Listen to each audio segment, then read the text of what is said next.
My pleasure to introduce a couple of gentlemen.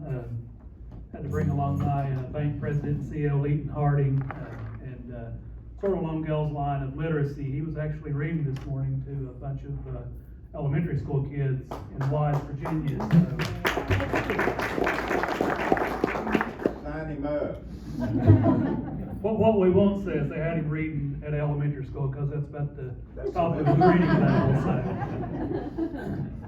But Leighton, he was actually very instrumental in getting the Birthplace Country Music started several years ago. And when I was talking about programs, started talking to Leighton, and he introduced me to Bill. And my pleasure to introduce Bill. I won't hold it against him, but Bill's a Rotarian, so. He served as the executive director for Birthplace Country Music from 2001 to 2010. During that time, he helped plan a regional celebration, the 75th anniversary of the 1927 Bristol Sessions.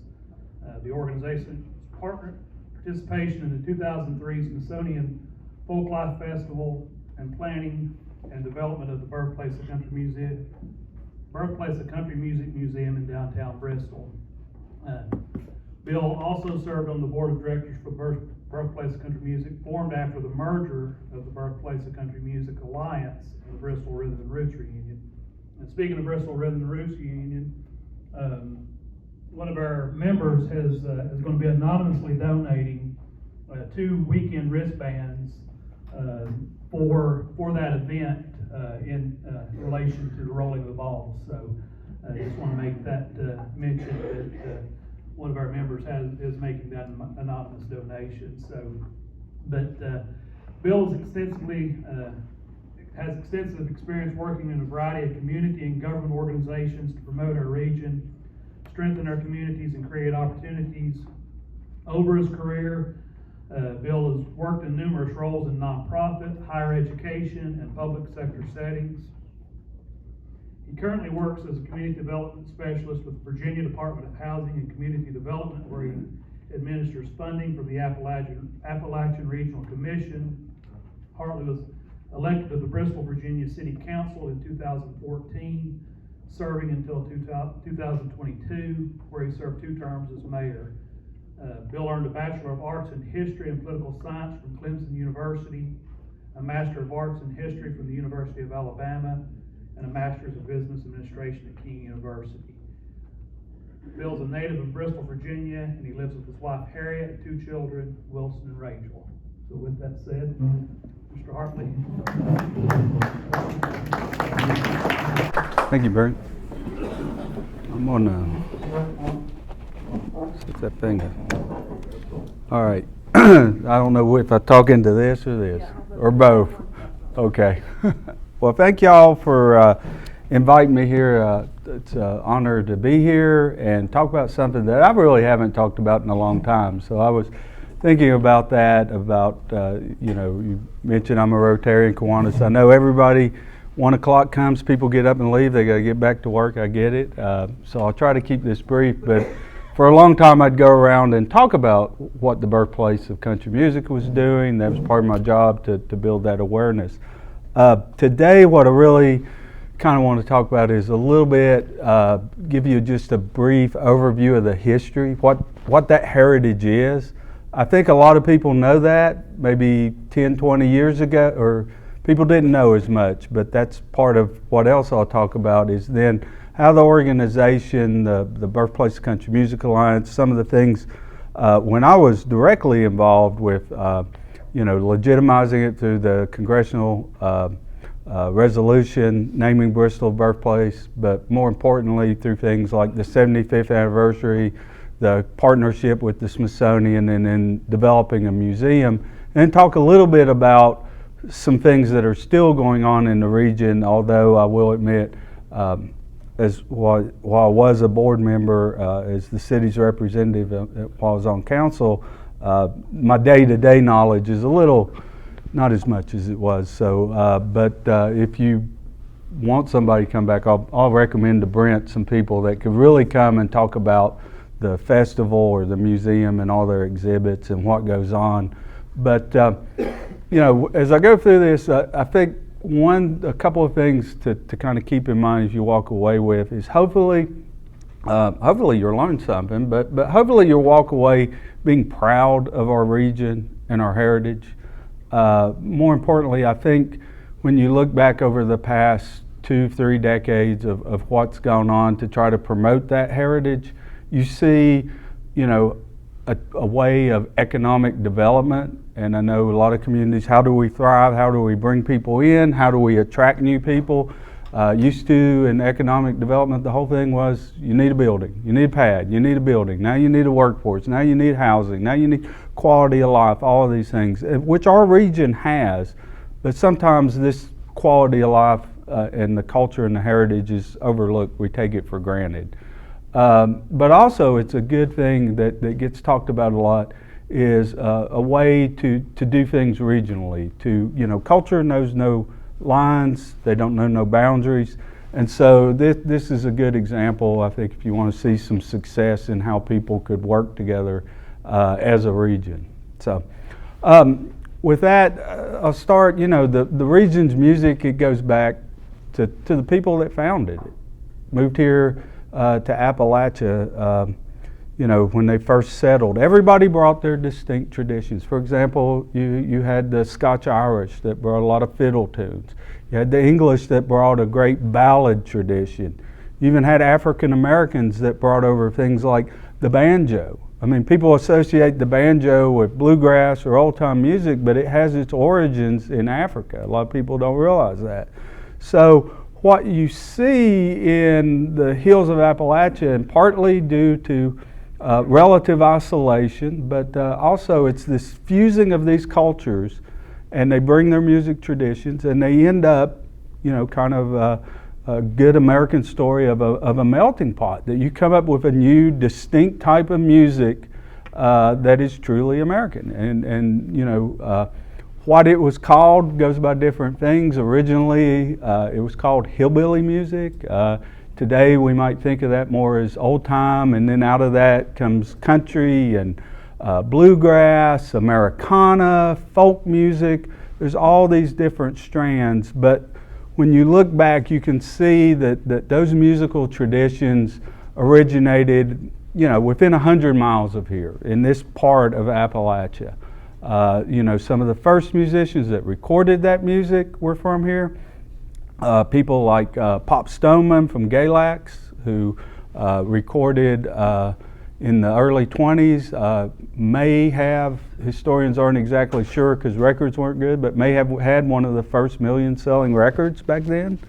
And so when you think of the region, and particularly Bristol and its role, what you see is a mix of talent and technology and marketing all come together.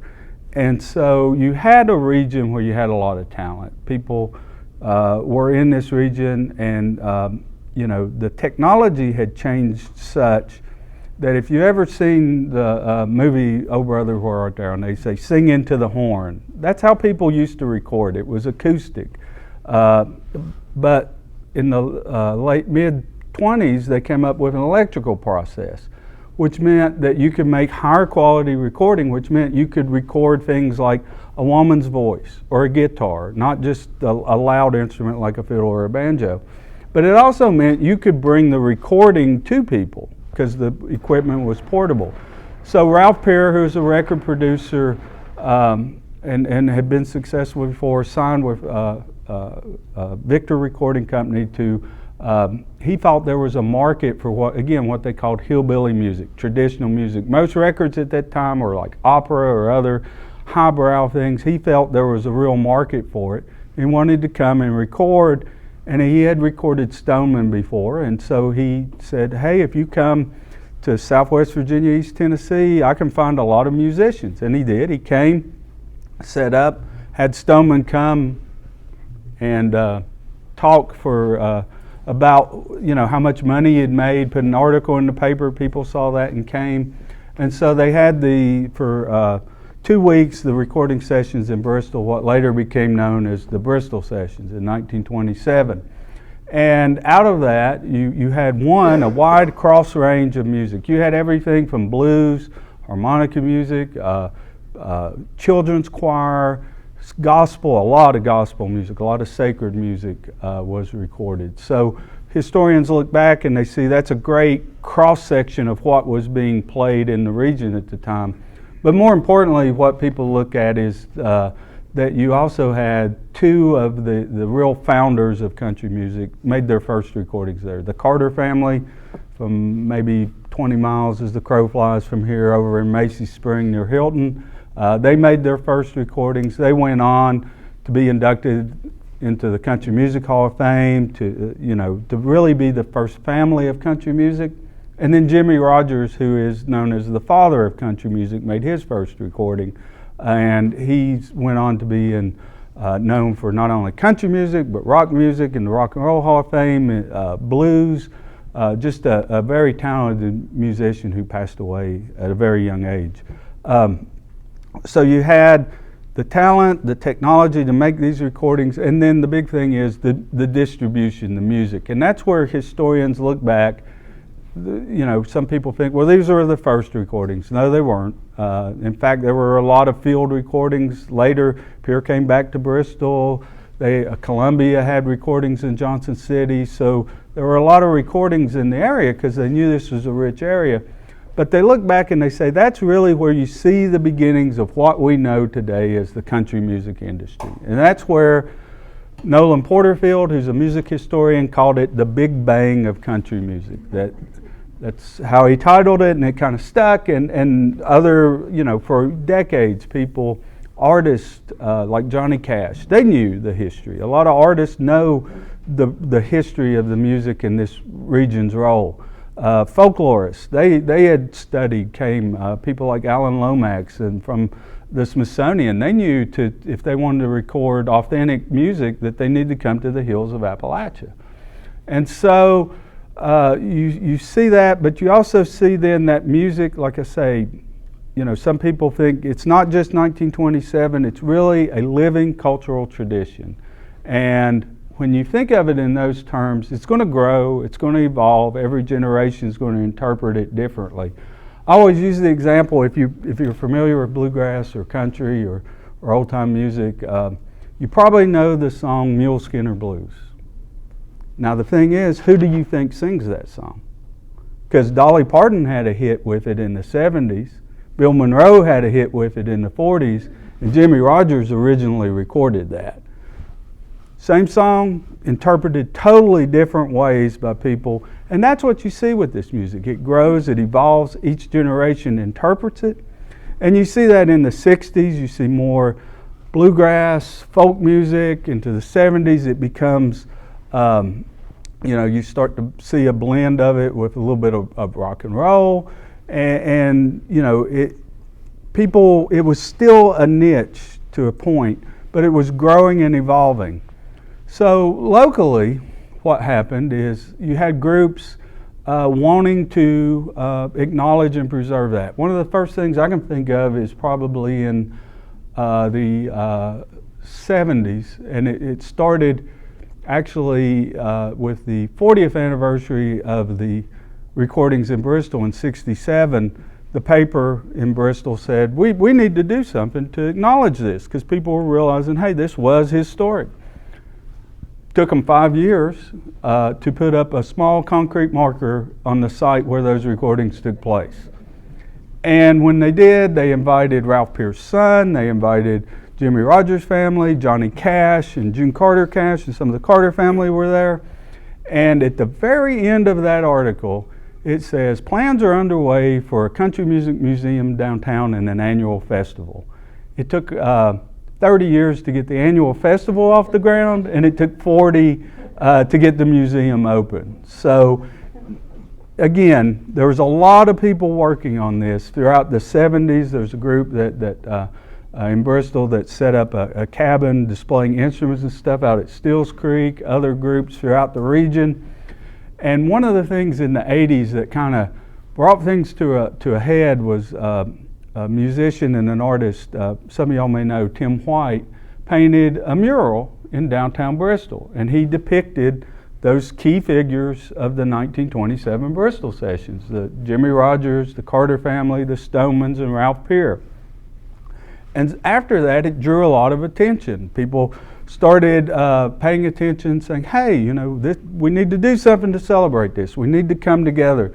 And that's where people like Leighton got together and formed the Birthplace of the Country Music Alliance. What they did was not to try to start something new, but they realized, you know, you've got people here in Bristol doing this. You've got East Tennessee State University, and in the 80s, Jack Tottle had started the first bluegrass program for college students.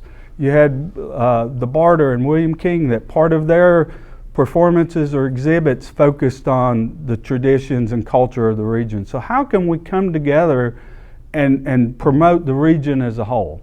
And so that's what they started doing, talking about that, but promote particularly music, but the region as a whole. And then out of that, one of the things is, well, you know, we make this claim that our region is the birthplace of country music, and you know, we need to legitimize that. The state of Tennessee had passed a resolution in the early 80s. Carl Moore from Bristol sponsored that, helped support it. But one of the first things they did was work with the state of Virginia to get a resolution passed. Then they worked with the Congress, Congressman Boucher, Congressman Jenkins, to get a resolution passed. And when Congress passed it, you know, they were worried, you know, I think it's Congressman Boucher or Jenkins, one of them, you know, they said, well, what will the people in Nashville think if you... So he asked his colleague from Nashville, and he's like, what took y'all so long? I mean, they knew the history of Bristol. They didn't see it as a challenge or anything. So that passed in 1998. So that's, what, 25 years ago. So, you know, and there's a lot of celebrations here around that. And that's what, you know, so what happened over then, once we legitimized that over the last 25 years? Well, the next part of this, how you tell the story, is letting people know. And there's various ways that happen. One is through, as I mentioned, one of the first things I did when I started working there was to help organize the 75th anniversary of the Bristol sessions. And we realized, hey, this is a big anniversary. We need to let people be aware of what happened. So in 1927, Ralph Peer brought people from all over the region to Bristol. In 2002, we went back out to the region. It was 10 days. It had events at the Bristol Motor Speedway in Greenville, Tennessee, in North Carolina, up in Whiteville, over in Wise, and ended at the Carter Fold. So you had this series of events all throughout the region celebrating what had happened, but also helping to bring people here, to drive people to existing venues in the region, and that kind of helped move some things along. The other thing is the Smithsonian Institution, while Leighton and others were up in Washington talking to members of Congress trying to get that resolution passed, they suggested, well, you ought to talk to the folks over at the Smithsonian. And they did, and what came out of that was the Smithsonian had started a program of affiliates. The Smithsonian, if you go up there are I think 17, 18 different units within the Smithsonian, so it's not one place. What you see on display is less than 1% of everything they have. And they realize that, and so they want to work with local institutions to try to give their expertise, but also help get their collections out to where people can see what they have. And so that was a partnership that came out of that, and at the time there were, kind of spreads over the 4th of July weekend. Millions of people come to the mall and they focus on cultural heritage, music, food, dance, stories, food, you know, all kinds of different things. So out of that came the opportunity to have a program on Appalachian music and food on the Smithsonian. And that year it was Appalachia and Scotland and the African country of Mali. And you'd think, well, those have very few things in common, but they actually do musically. I mean, the Scotch-Irish connection is pretty easy. with Appalachia, but as I mentioned, the banjo and Molly were there. And it was very interesting because, you know, Washington at that time of year is really warm, and you go up and you know, it was warm. The people from Scotland were burning up. I mean, it was way too hot for them. And the people from Mali would actually wear coats, or little hoodies. It wasn't hot enough for them. They were used to it being even hotter. But it was a great opportunity. And one of the things that I'll never forget that about that is just the power of music. Because in the evenings after they performed, they'd come back, everybody stayed in the same hotel, they'd eat, and then, you know, being musicians, afterwards they'd come down about 9, 10 into the ballroom, bring their instruments, have a few beverages, just, you know, sit around. And you had, like I say, especially the people from Mali, they had to talk through an interpreter. They couldn't, you really couldn't have a conversation with them. But they would sit there and they would start playing music, and they'd watch, and you know, the people from Mali played this gourd type instrument. They'd watch a fiddler from Scotland and copy right along. I mean, so people that couldn't even talk to themselves could come together through music. And that's, I think, one of the things to remember about just the power of music. So you had the Smithsonian Folklife Festival. It got a lot of attention, brought people to the region. Out of that, then you start seeing other things. In Virginia, you know, the organization I work for now, Department of Housing and Community Development, started working with different venues to create the Crooked Road, a music trail, linking existing venues, including like the Carterfold, the Fiddlers Convention Galax, the Floyd Country Store. How do we take advantage of this and make it easy for people to come here to, one, help the communities and the venues, but also for economic development, the tourism that comes out of this. And so that was started in 2004, so that's coming up on its 20th anniversary and has been very successful in the last few decades, involving a lot of communities. Tennessee created a music trail as well, not as a linear trail like Virginia did, but I know when Kevin Triplett was there as Commissioner of Tourism, and Kevin's from Clintwood, he's lived in Bristol, was a member of the Birthplace of Country Music Board, so he understood this whole region and its heritage, and he came up with, you'll see these signs, it's like Tennessee Music Pathways. So, you know, again, making it easy for people to come and find these venues, because there's an economic development. You know, the tourists come, they spend their money. People are looking for things to do. I can't tell you over the years how many people would see something about the music. And that's one thing. The music, when you talk about the music, it tells a story about Appalachia that's positive. For so many years, what people would see, like I say, people knew the rich heritage here, but it's kind of a niche thing. You'd turn on the TV, you'd see the Beverly Hillbillies, you'd see Deliverance, you'd see these stereotypical things, but now people were becoming much more interested in this. For example, in the early 2000s, one of the things in kind of music pop culture is the Oh Brother, Where Art Thou? That movie came out, and that soundtrack brought a lot of people in listening to music. They started, again, listening to songs that were recorded 40, 50, 60, 70 years ago, but they were modern recordings, so they were more up to date. Again, it's that living heritage.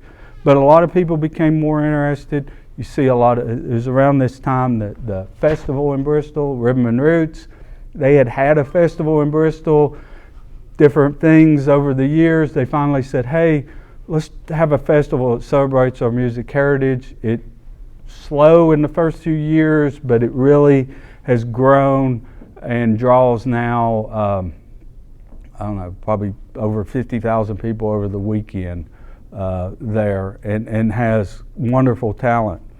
From the Birthplace of Country Music's point of view, after the Folklife Festival, again, if we've got all this attention, we need a place for people to come. And for a long time, they had talked about we want something downtown. They had looked at the site where the recordings were made after about getting that site, had talked through some different things, had some students from University of Tennessee even come up and give some preliminary drawings.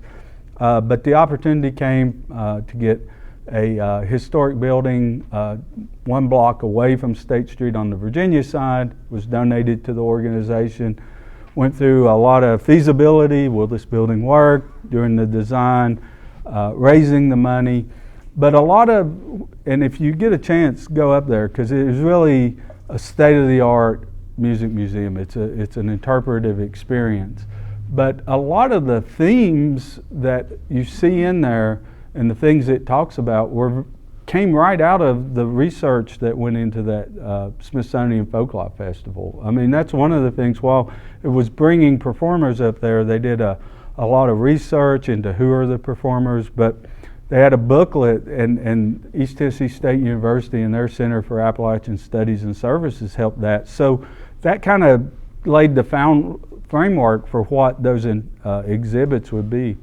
As I say, it took a while. Of course, right as things were moving along and it looked like they were gaining momentum, the economy, the recession, 2008, 2009, but eventually they were able to open that museum. It's been open, again, coming up 9 years, so it's almost 10 years. They have a wonderful educational programs, and that's one of the things too out of this. Now they go out, they work with teachers, they work with schools, they have lesson plans. They learned how during COVID to do a lot of things virtually, which helps increase the reach. But in the introduction, I grew up in Bristol. I remember, I knew about this because my parents liked country bluegrass music, so I was aware of these recordings. In school, you learned Virginia history, which somehow always seemed to stop in 1865. I don't know why. And it never seemed to get much past Richmond either. But, this is something you can teach kids to make them feel good about their region and their heritage. And that's one of the things I think this musical heritage is.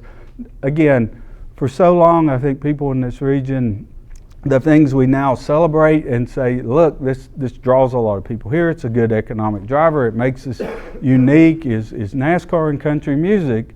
And for so many years, people downplayed those. We wanted, again, like I say, we were being negatively stereotyped. We wanted to be like everybody else instead of being authentic in who we are. And I think that's one thing that throughout all this, I've noticed, has changed.